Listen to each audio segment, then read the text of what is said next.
What do you got? Something. Yeah, they I had a good day today, but something is. killed me. Welcome, everyone. I can hear people chatting in the background, which I'm very okay with before we start. I'm just never sure people are familiar or are aware of it.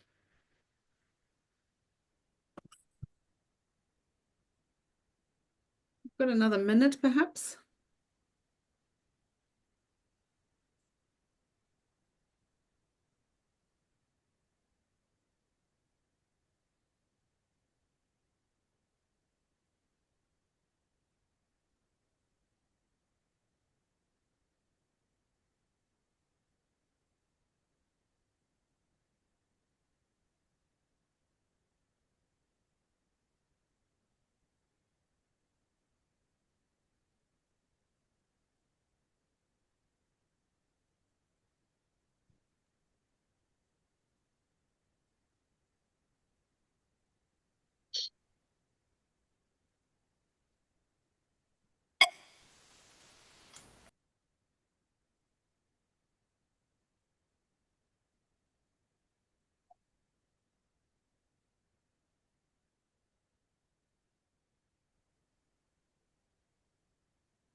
I'm going to ask team member and colleague Lisa. Lisa, do you think we should start? It's a minute in.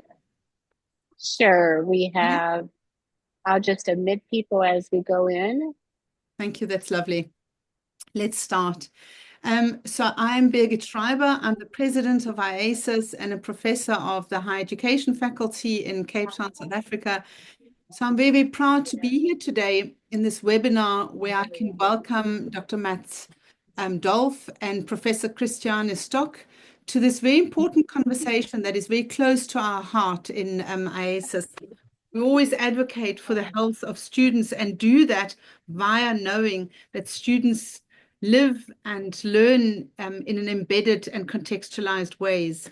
So thank you very much for being here. Just a quick note in the beginning, we will record the session and the session's recording link will be sent to you afterwards. You will also get the PowerPoints we are presenting sent as a package to you after today. Just a quick thanks shout out to Lisa for always being there and making these webinars possible. Thank you very much, Lisa. I'm going to speak to you for just a few minutes just to contextualize the conversation, and then I will introduce our speakers, Professor Stock and Dr. Dolf. And so let me start. We're still seeing people coming in, and that's great. I mean, we had 152, 157 when we started, people registered. And often people register for an event to get the recording, get the materials, even if it clashes on their diaries. So we're perfectly fine if not everybody is indeed here. And if we can mute people as they come in, that'd be great. So just a brief word about IASIS. IASIS is, of course, and I'm going to minimize some of my screens here. There we are. And IASIS is, of course, the only global student affairs association that is locally relevant and globally active. So we encourage everybody who is here to please become a member. You benefit in a number of ways, and you get a number of benefits that are really important, I think, for our global awareness of student success. Just briefly on the regions, you can see that we spread right around the world with 1,500 members in 95 countries on 7 continents. So it's a huge spread. It's a big network. And it's lovely if you become a member, not only to share your events and whatever you have with this community, but also to learn what the world offers and what the world has in terms of student affairs support, so that we learn from one another. Briefly, in terms of professional development, I just want to highlight 2 things. And this webinar series is part of the professional development series that we offer. So I want to just briefly locate it in that.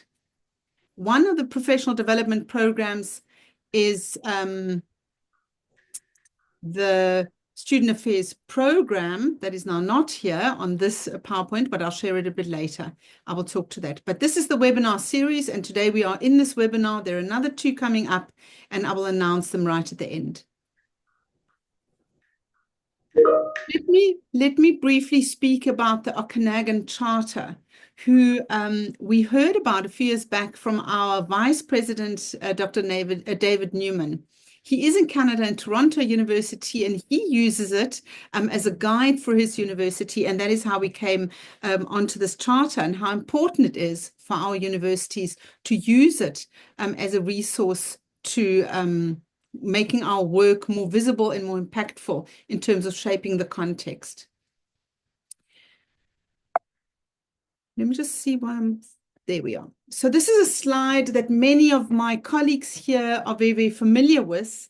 It just highlights the various bits that we know shape our context. So when we ask our students to cope and be successful, and when we ask our institutions to be institutions that are caring institutions, institutions that provide a context in which students can indeed live and learn, and some people add the laughing and loving aspect. I love that, when we ask our students to live and learn and laugh and love in the way they choose to. But we need to then be aware of the context that they're in, be that in certain regions of the world, electricity is only on for some hours in the day, that our LGBTI allies and colleagues and students are struggling to live authentic lives as they choose to. We know that there is massive tension, global tension between I want to say global north, global south, but there is massive tensions at the moment, and they're increasing as we watch every day more and more news coming out of the global north, particularly North America, that is really leaving the world holding its breath as to what's coming next. We see all kinds of issues that are pictures here, and I think that it's just important to remember when we see our students that they live in these environments. And these pictures here are just reminders. But now let's go on to the Okanagan Charter. Here you are. Just as a brief background, the Okanagan Charter was established and signed in 2015. It was the Ottawa Charter for Health Promotion in '86 that was the precursor to that. There was an international conference on health promoting universities and colleges that then kickstarted this charter at the University of British Columbia's Okanagan campus. And there were 45 countries present from 380 delegates who signed up to this charter. And I always love when we kind of have universities signing up, because it means we can hold them accountable. We can remind them of what they have signed up for. And so that's a lovely one. I went onto the internet to look at who has signed up to the charter and how many networks there exists across the world, and it's massive. It's a huge web and net, and I know that Christiana and Matt are going to speak to us more about the net of, or the network and the collaboration of organizations across the world that focus on health promoting universities and use the charter as guidelines. So please have a look in your region where it is active, where you can link up with a network, where you can link up with an association, and see how that can support you and your work with your students.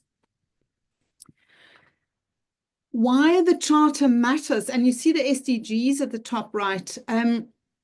Just a brief word on the SDGs. The SDGs, with all their shortcomings and all the critiques that we level against them, but the SDGs are a global contract for all of us to focus on social justice across the world.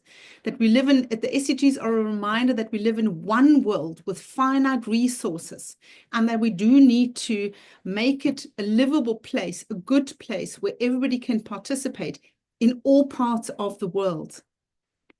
And the other thing that the SDGs remind us of is that there's a deep interlinking between all the factors that we live in. So clean water and air and institutions and resources and so forth, they all interact in complex ways. So it's a multimodal sort of a contract with the world that uses multiple aspects within which our students need to function.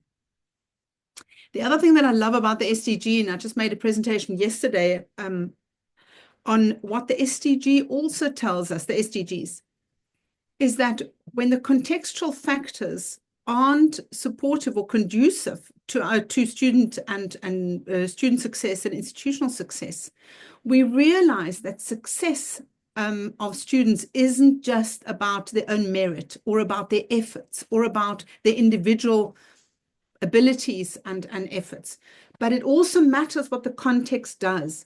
So it kind of removes this idea that universities are meritocracies, that we just look at the abilities of students.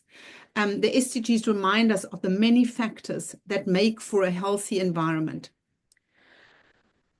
So just briefly, the Okanagan Charter, why it matters. It promotes holistic well-being of students, staff, and faculty, that we realize that personal well-being of everybody in this environment matters and is important to the well-being of any one of them. The second point is that it encourages institutional commitment.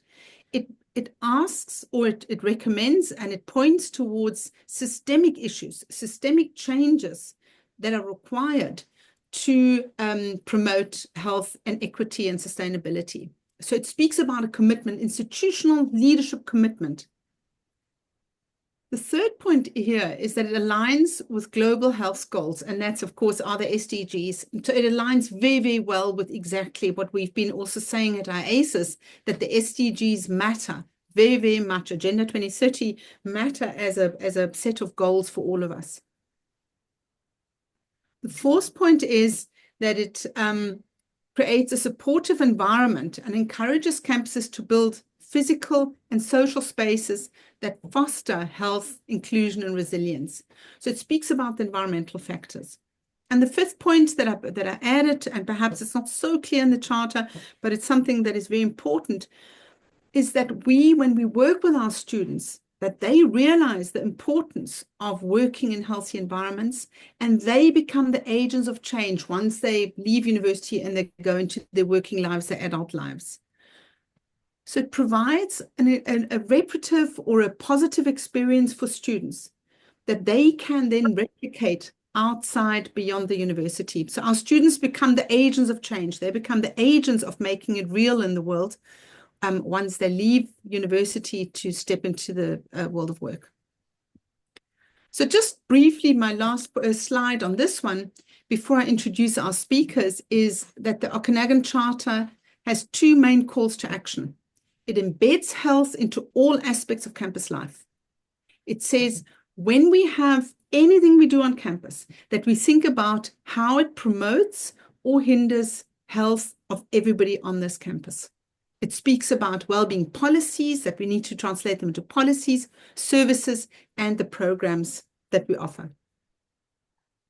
The second call is that it leads health promoting action and collaboration on a local and global level. So it asks us to engage with the communities into which the universities are embedded. So it asks us to have a lens beyond our campus. It recognizes that we are living in an era of polycrisis, that health is a notion, it's a comprehensive notion of health. And it's a deeply contextualized charter that addresses the hegemonic or the systemic issues that we know often hinder and really work counter to our efforts of promoting health. There are some voices that call on the charter to be in the next perhaps iteration to say we need implementation guidelines, that the guidelines would be healthy to us and it would be very healthy but helpful to us. I'm stuck on the health, that the implementation guidelines would be helpful to us. And indeed, a metric would be useful. How do we measure? How do we know when we are doing effective or useful health promoting interventions or policies? How do we measure that? How do we measure against one another? So it's a benchmarking question. So this all to give you a bit of a feedback on or just to contextualize our conversation today, and you will get these slides, but now I want to introduce our two speakers. I will introduce both, and then we will go over to Professor Stock to speak first, and then I'll thank her and we move on to Dr. Dolph after that. So let me start with introducing our first speaker, Christiane Stock. And Christiane, thank you very, very much for making the time for being with us. We really appreciate it. So Professor Stock has been the Professor of Health Sciences with a focus on health education at the Institute of Health and Nursing Science at the Charité Universitätsmedizin in Berlin since 2019. From 2001 to 2019, she was an associate professor at the University of South Denmark in the Unit for Health Promotion Research. Her research focuses on student health and health promotion in educational settings. In addition to conducting large-scale student surveys, including international comparative studies, she has led a number of qualitative and mixed method studies, co-creation studies for developing interventions, and experimental studies on the effectiveness of health promotion interventions, such as substance use prevention and so on. So, Christiane, we are very, very excited about hearing your thoughts in a minute. Our next speaker following Professor Stock will be Dr. Matt Dolph. As Director of the Office of Wellbeing Strategy at the University of British Columbia in Canada, he provides strategic direction and capacity building support for the UBC Wellbeing, a university-wide initiative aimed at creating health promoting campuses where all people, places, and communities can flourish. Matt serves as a co-chair and member of the leadership team for the International and Canadian Health Promoting Campus Network. And I'm going to, before I do this, go on to this one. There you are. You can read as I read it, see it as I read it out. Matt holds a doctorate from the University of British Columbia School of Kinesiology and a master's in sports management and technology from the Swiss Federal Institute of Technology in Lausanne. Have a great day. I love you. Somebody's saying goodbye to their loved ones. We can hear that. If we can mute people, thanks very much. Matt has over 20 years of experience working, researching, and publishing in health promotion, climate change, sustainability, and sports management in Canada and Switzerland. And that is very, very exciting to see. I'm now going to ask I'm going to stop sharing on my side. There we are. And I'm going to ask Dr. Stock, Professor Stock, if you can come on and share your screen, if that works. There we are. Perfect. Now we can just go into presentation mode. There we are. And I thank you very much. Thanks very much for sharing your thoughts with us. Yeah, thank you very much, Birgit, for your kind introduction. So I'm really happy to be here and to provide you with some insights on the Okanagan Charter and its implications for healthy campus initiatives in Germany. And besides being a professor at Charité, I'm also the international representative of the German network of health promoting universities. And you can see that as a rationale for health promoting universities in Germany, we have about 600 universities with almost 800,000 employees and about 3 million students. So there is a large throughput of students, and as Birgit already has pointed out, the rationale for the Healthy Campus initiatives is also that they become or have the potential of being agents of change. They and to provide also health promotion ideas to the wider society at large. So the potential for the Healthy Campus initiatives is also for universities, that they have the potential to enhance also the morale of those working in universities from the employee side, the potential to reduce also staff absenteeism, but also in Germany, universities, and I guess worldwide, are more and more competitive in a competitive environment. So it increases also reputation for universities and boosts student and staff recruitment.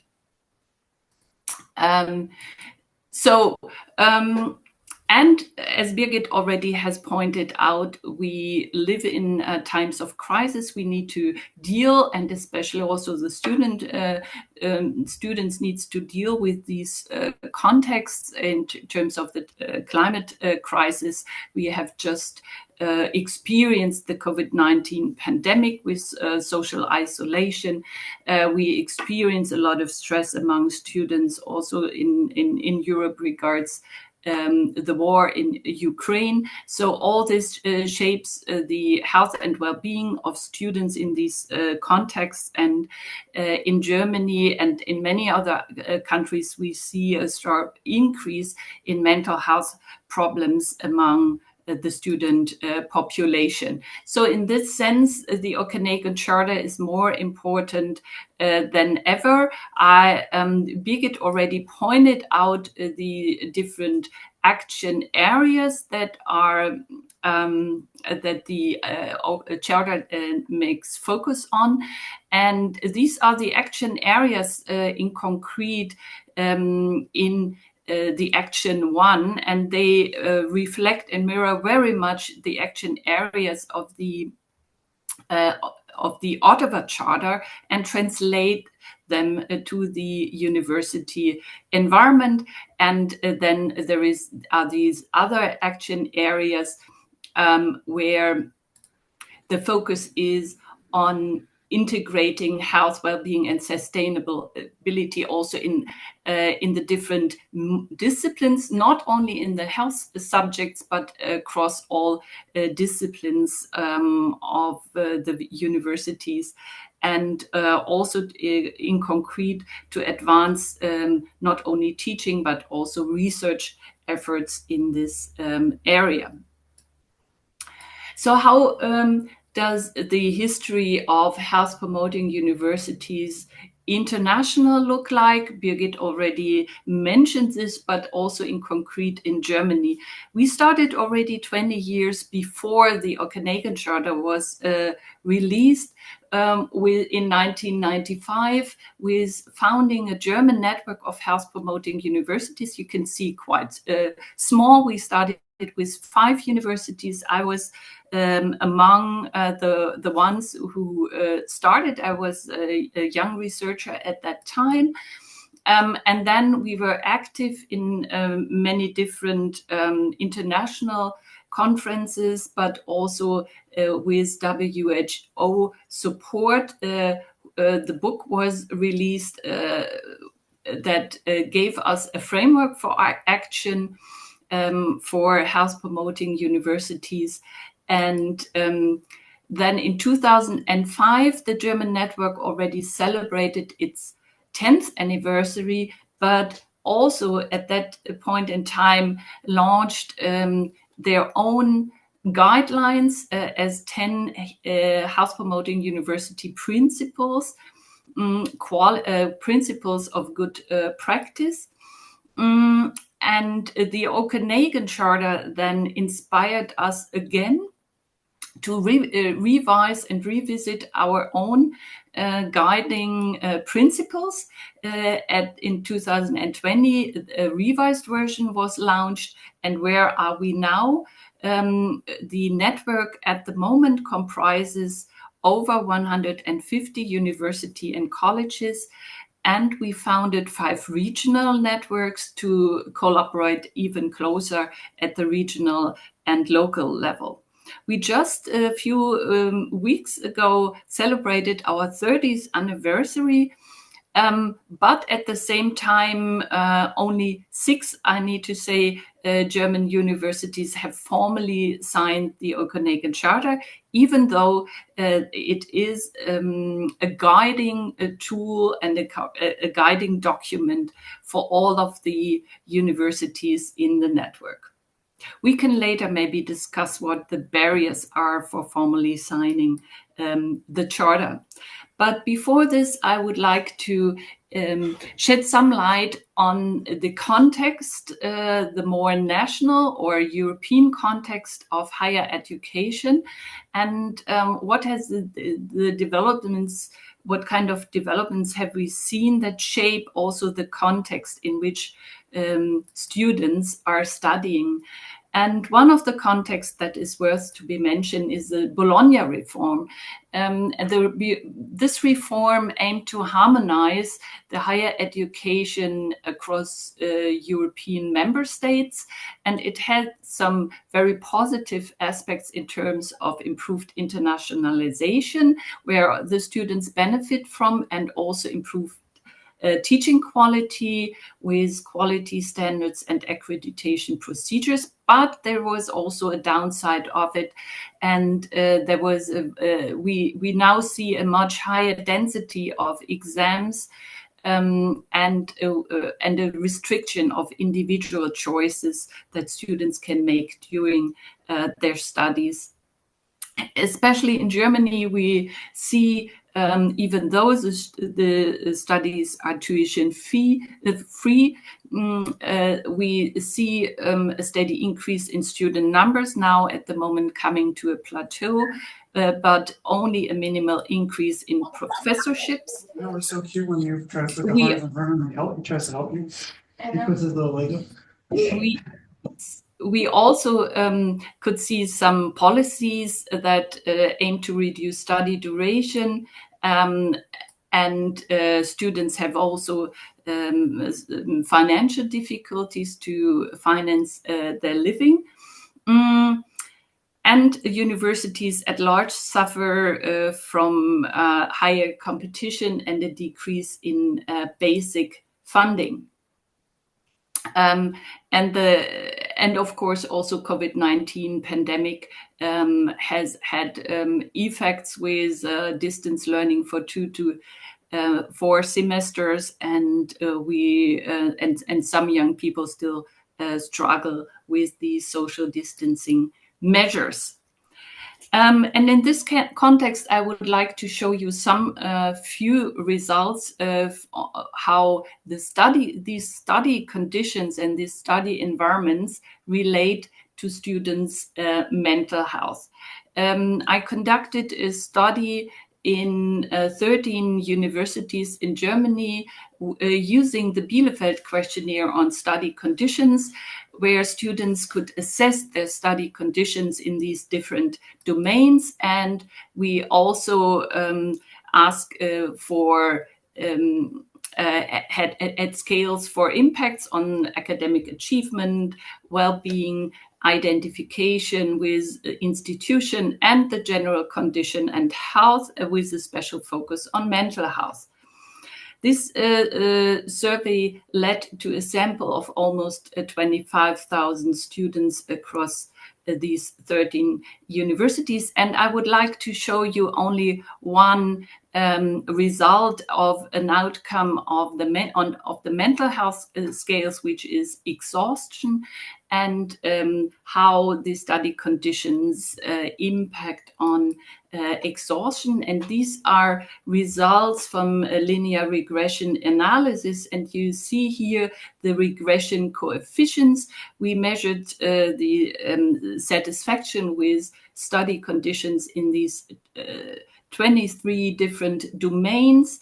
And in all domains, the outcome exhaustion was strongly associated with the respective study condition. However, there were differences, and the highest associations could be observed with time requirements and examinations and academic achievement, which is not surprising, but also with competency development and the overall organizational conditions. But even where we saw a lower level of association, we saw significant associations here at the lower end with the university culture, and for instance, with different support systems. So what we can conclude when we look at these areas with high impact on student health and well-being, also with the other outcomes, the figures look very much the same. We can see that the Okanagan Charter addresses different areas which have huge impact here. For instance, the action area embed health in all campus policies also include, of course, the curriculum development and the organization of examinations, how dense they are and how stressful they are for students.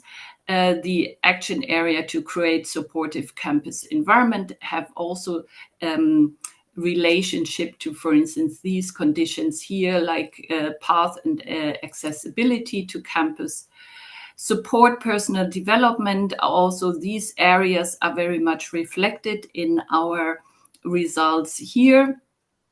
And finally, to generate thriving communities and a culture of well-being, we could see that also the quality of the student cooperation, the university culture, and the culture in the course of studies, which includes items such as discrimination, they all have very high association and impact on students' mental health. So it is very important that the Okanagan Charter addresses these areas to improve the study conditions, the contextual and structural conditions at universities and higher education at large.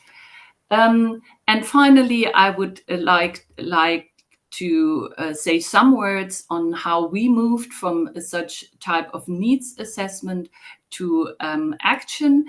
In Germany, we have a beneficial situation that we have a so-called Prevention Act from 2015, and this legislation provides universities with the chance to apply for funding for setting projects, and the financing comes from the statutory health insurances. They are obliged to support or finance in a certain amount of euro per year and per employed person setting-based approaches, and the universities are one of the settings where projects can be funded if they adhere to the quality guidelines, and if the institutions who apply can show a project plan, show leadership support, and show that they have want to use participatory approaches with a steering group in place. And these quality criteria are very much aligned also with the Okanagan Charter. So at our own medical faculty, we have implemented a project in 2023. It runs for now for 5 years with a steering committee and very much based in the results from the survey where I just presented a single result from. And what we actually focus on is we focus on 4 different themes and develop the interventions and activities together with students in thematic workshops. We look at improvements in the campus environment, especially in green spaces and more places for relaxation. we invest in workshops to cope with study-related stress, but we also work with the different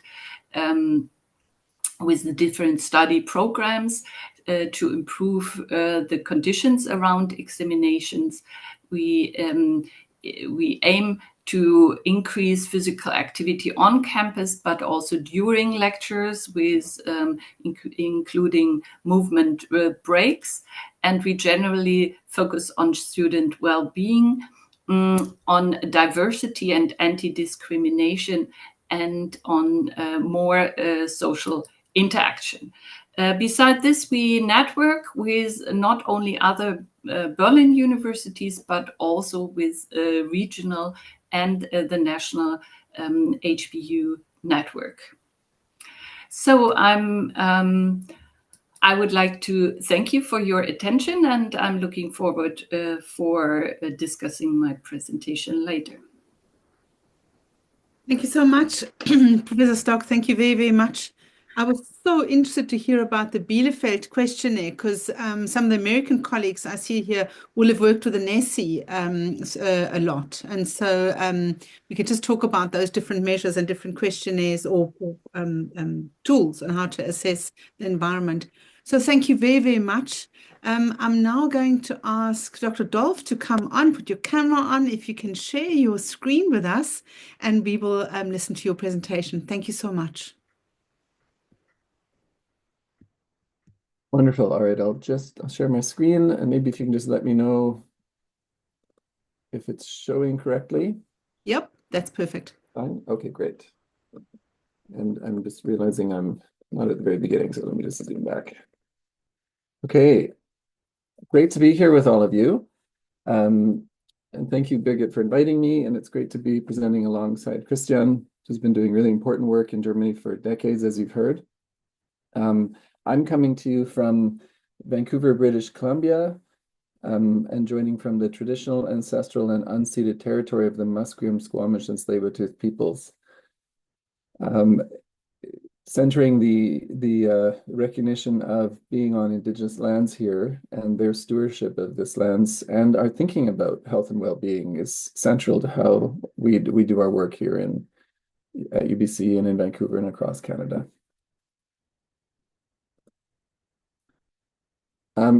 Christiane and Birgit have provided some important context already about the Charter and some of its origins. I like to also just remind people that this traces its roots back to the Ottawa Charter for Health Promotion back in 1986 that had the foundational concept of health being created and lived by people within the settings of their everyday life, where they learn, work, play, and love. And that launched a settings-based movement that was then taken on by schools, such as in K-12, by healthy cities, by prisons, and by universities, as we're hearing about today. And so that's what the Okanagan Charter focuses on, is the university application of this work. I typically go through the opportunities and benefits of this as well. I actually agreed with everything Christian and Birgit shared in terms of some of the benefits, and I think the top three were covered. I'll highlight two other ones that I think are important. One is that universities can act uniquely as campuses as living labs, and we can improve human and ecological health through the design and stewardship of our significant building stock and land base. At UBC, we have over 500 buildings. We're at the scale of a city, and we're able to influence impacts for decades with these assets. And we also have significant travel of people. I think at UBC, we have 80,000 people traveling every day on and off our campuses. And I also really wanted to underline this piece around the opportunity to generate health equity and sustainability in society by future shaping students as local and global citizens. I think that's increasingly a focus for us and other campuses realizing that opportunity. So as chair of the International Network now for, I think 6-7 years, but I've been involved since the beginning, it's been remarkable to see the engagement across the world and the continued uptake across the world of the Health Promoting Universities movement and engagement with the Charter. We have over 16 national and regional networks across 40 countries with many hundreds of universities and colleges engaged. We have emerging networks, a number of them this year, including Africa. We're very excited to have an African health promoting network just recently formed, and new networks that are being discussed in France, Georgia, Turkey, Singapore, and a number of other countries. With our next big international conference for health promoting campuses coming up in Limerick, Ireland this June, there's a lot of activity across the globe to build out this movement. So it's been exciting to see. Canada has been engaged in this work for decades as well, not quite as far back as Germany or the UK, but we have a significant history. Health promotion is really quite well developed across Canada in many sectors. And we happened to host some of the important charters that informed this work. So back in 2005, Edmonton hosted the conference that created the Edmonton Charter, which was the first charter that applied health promotion to academic settings. And then 10 years later in 2015, my university on our Okanagan campus hosted the conference that launched the Okanagan Charter. And some of the strengths there were deep engagement with World Health Organization, UNESCO, and others to really bring that international lens, and universities from across the globe to inform that work. A year after we had the conference that launched the charter, Canada formed our Health Promoting Campuses Network. And our mission is to engage higher education institutions across the country to co-inform and to drive this movement forward. And we do that in a few ways. One is that we have a formal adoption process that allow university presidents to formally commit to adopting the charter. And to date, we have 52 campuses that have formally adopted it. We also have 8 organizations that endorse the charter. And one of the first ones that did that was Caucus, our student affairs group. They've been terrific capacity building partners in this. But then others such as the Canadian Mental Health Association. Recently, the Association of Faculties of Medicine have made a 5-year commitment to advancing the charter in all faculties of medicine across the country. So it's been great to see that engagement and uptake. I would say at most universities in Canada, the health promoting universities work is led out of student affairs, but increasingly we're also seeing leadership from human resources and from faculties, and ideally a combination of all of them. That's certainly the case at UBC, where we had leaders from all 3 of those areas come together to lead this work. Oops. Trying to go to the next slide, but my mouse is not cooperating. Let me see if I can change something here. I think the battery on my mouse has died. Let me see if I can do something. Sometimes you can do it on your keyboard if you just tap down. Yeah, normally, but it's not cooperating. Just give me 1 second. I'll just turn this off and on. Give me 1 second. I'm going to call it up on my side and see if I can share it. Yeah, I'm stuck. No worries. Give us a minute. It happens all the time. Don't worry about it. Yeah, we'll get there. Let's see if I can do one thing here.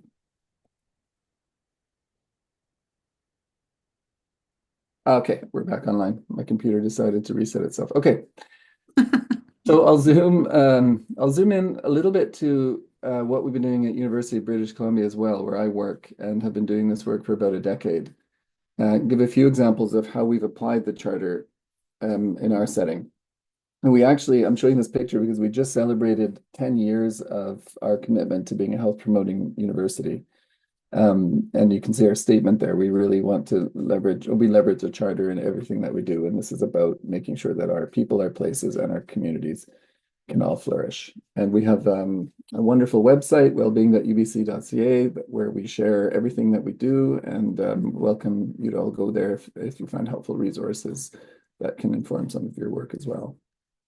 To give you a sense of scale of UBC, we have over 70,000 students across 2 campuses in Vancouver and in the Okanagan, with about 20,000 faculty and staff, and another 20,000 community residents that live on our land. So we really are a city as well as a university.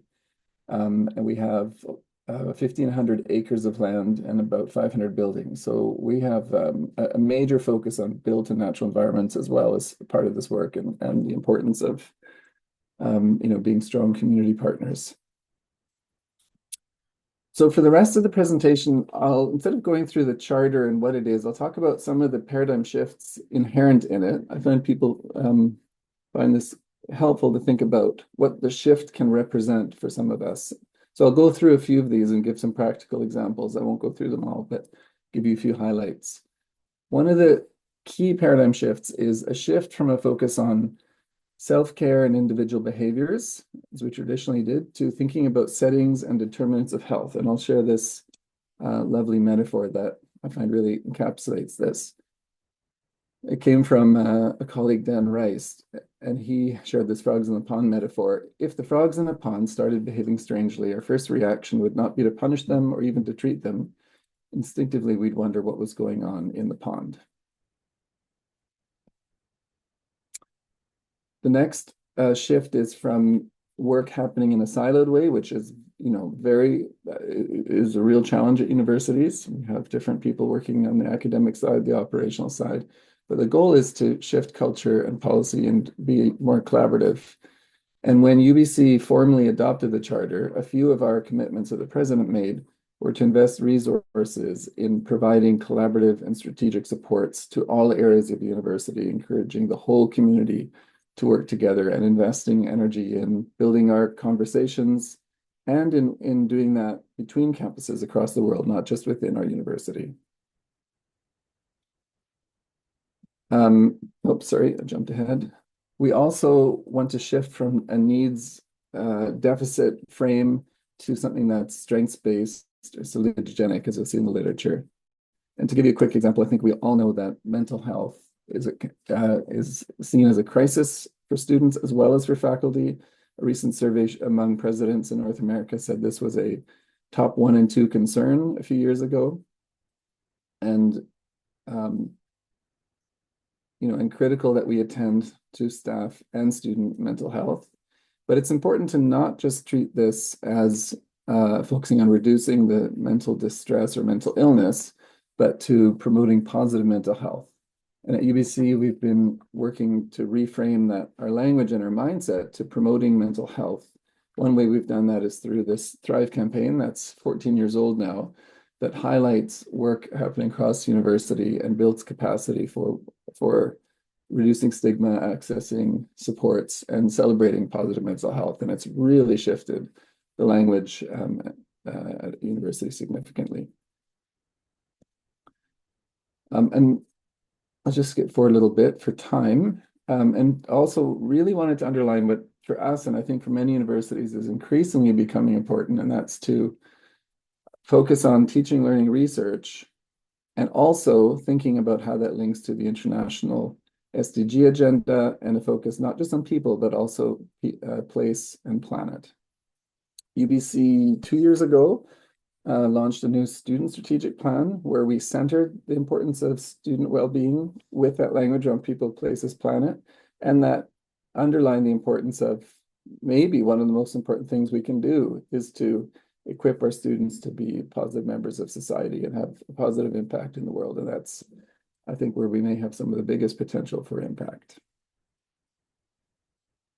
Increasingly, we're focusing on well-being and teaching and learning environments here at UBC, and I'm seeing many other universities taking this increasing focus. We, I think, traditionally focused on some health topics like mental health or physical activity, but are realizing that really the central mandate of the institution is teaching, learning, research, and that's where we can have power. So to give a few examples of what we're doing currently in this area, we are creating ways to revise our academic policies to think about mental health and well-being. Christiane, your research piece I think is a terrific example of looking at outcomes related to that. We are embedding counselors in all UBC faculty members, not just to provide students in distress with counseling, but to actually advise and inform faculties on how to think proactively around promoting mental health. We're launching grants and programs for faculty members to update their course content and pedagogy to think about well-being, and doing lots of celebration and recognition programs for people doing the work.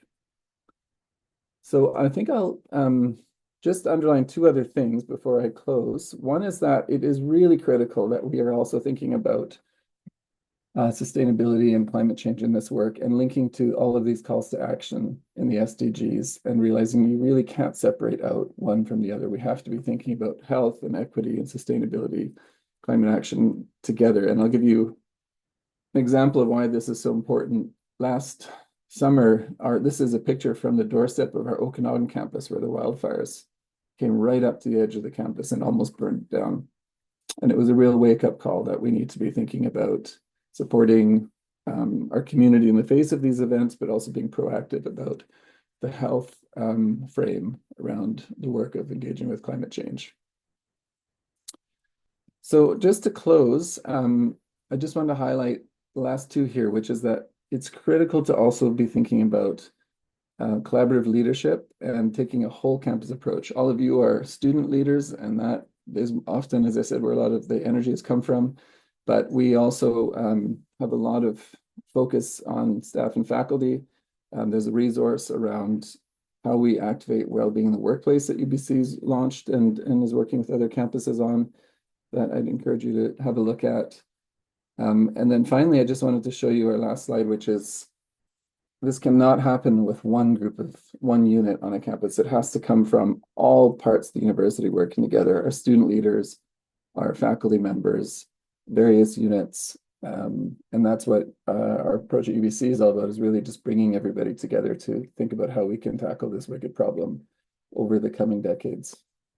Thanks again for the opportunity to present and share, and looking forward to a few more minutes to chat and answer questions.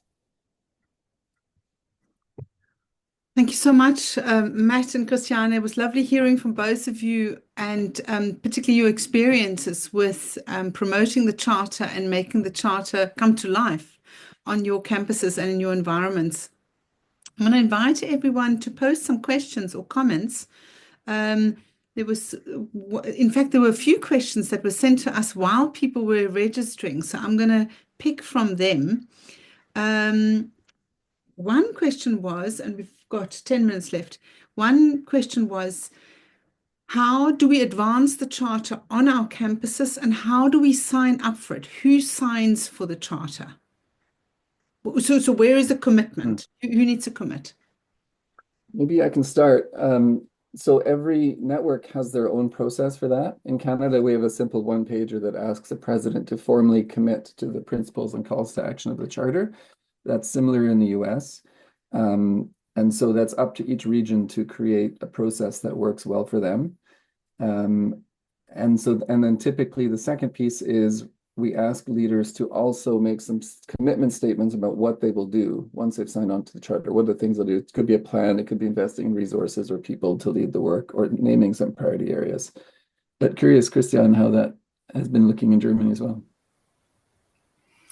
Yeah, actually, it is very similar. The network has developed a document for the university leadership, the rectors or presidents, to sign, and usually I have outlined like the Prevention Act, that those universities who are signing the Charter have also ongoing projects which have a certain action plan and evaluation plan, and also a plan for the participatory approach. Yeah.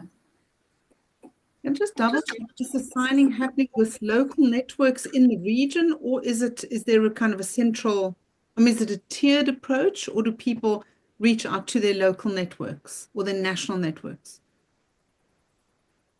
Yeah, we get this question all the time. It is the regional network. So typically it's a national network. In some cases, when we say regional, in Asia, there are, I forget, 15, 16, 17 countries that come together, or all the Latin American countries are part of a larger network as well.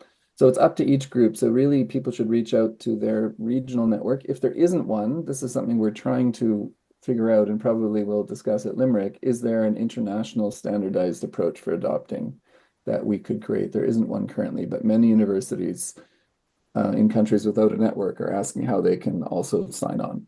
And we don't yet have a process for that, but we're working on it. That's great. I've got one more question here.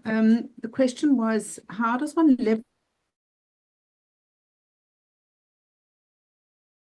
is life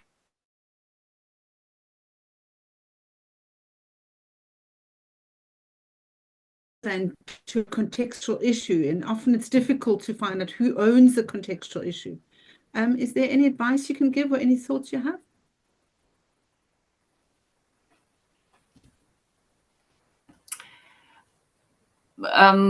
Yeah, well, I think maybe in other countries it might not be. The situation is different because there is not this funding scheme available that we have in Germany, and when the funding agency is maybe oriented towards a certain topic, then it might be a good idea actually also to start with this topic, but to embed it into the wider context of the university, and I think Matt has also said some words on, like, not only looking at a certain, let's say, health problem or a behavioral problem in isolation, but to see how connected it is with maybe other aspects of health, but also with the underlying structures, and through making these connections more visible, also to build programs that actually tackle the root causes rather than just to develop a very singularized program. That's great, exactly. So we often hope that our leadership sees those connections and sees the connectedness amongst those difficulties, and often that's where one struggles. A quick question that also was asked is about training. Do you know of any facilities or programs that offer training on how to implement the Charter in various contexts? Well, I think that's a perfect opportunity to highlight what I see Catherine Norton's put in chat, who's chairing the Limerick conference coming up. That will be a wonderful opportunity and a once-in-a-decade opportunity to come together in person at a conference and take advantage of all the world experts and practitioners coming together. There'll be like a Health Promotion Universities 101 workshop on the first day, and then throughout the conference, lots of opportunities.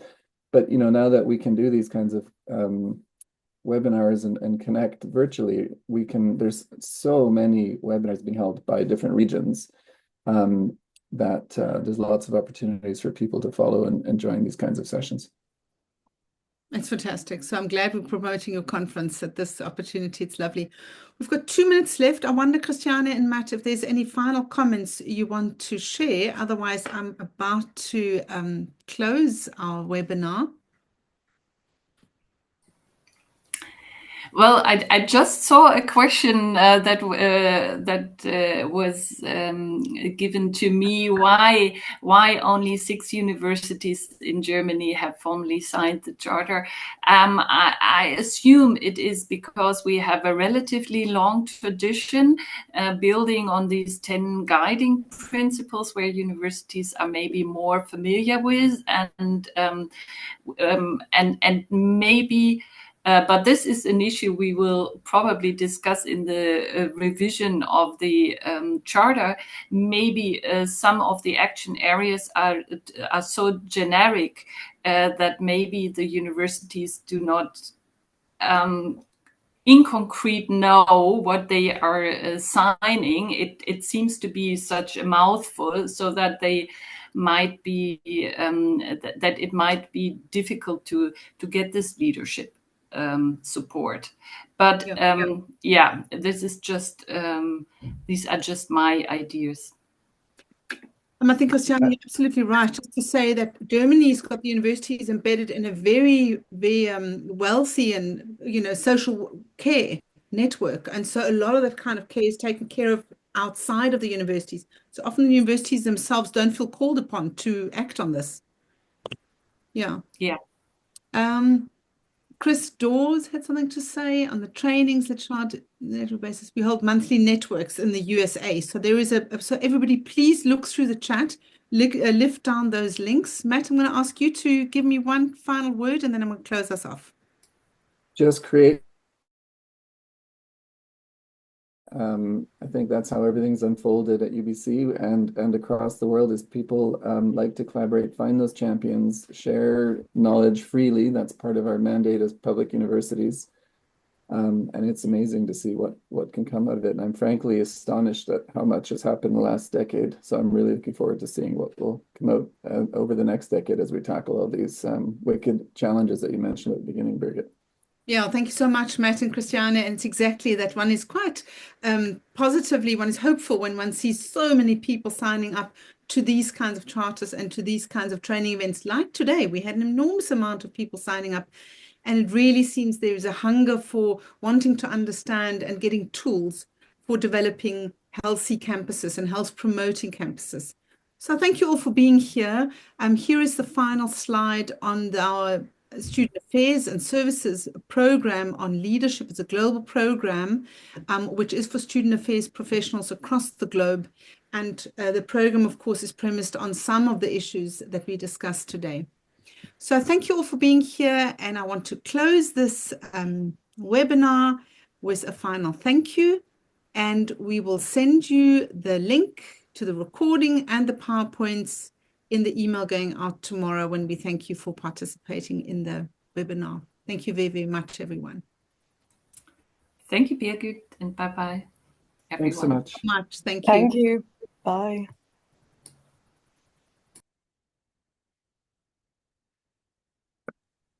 Thank you, Birgit. Thanks, Lisa. I will get everything to you guys tomorrow. Okay, bye. Bye now.